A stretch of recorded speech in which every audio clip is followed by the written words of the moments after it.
BJP की तो कार्यशैली को देख करके देश के लोग हतप्रभ हैं।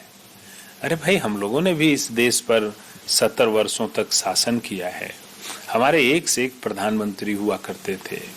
प्रधानमंत्री मनमोहन सिंह थे।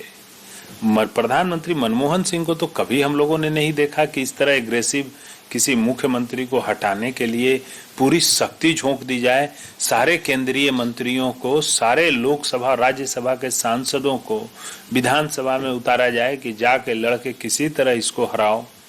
मतलब एक ममता।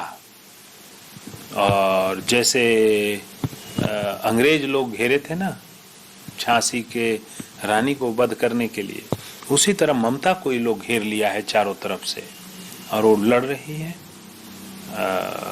मुझे लगता है कि इस तरह का आचरण भारत के प्रधानमंत्री का, भारत के गृह मंत्री का नहीं होना चाहिए।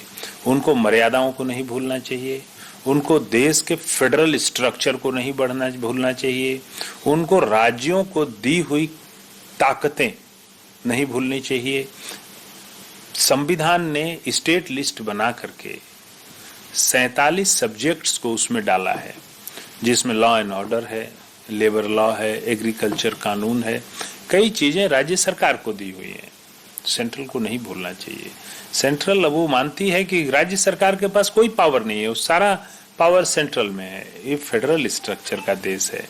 ऐसा कहने से देश कमजोर होगा, देश में अविश्वास का माहौल उत्पन्न होगा और रीजनलिज्म बढ़ेगा। जब रीजनलिज्म बढ़ेगा तो फेडरलिज्म कमजोर होगा, तो देश कमजोर होगा।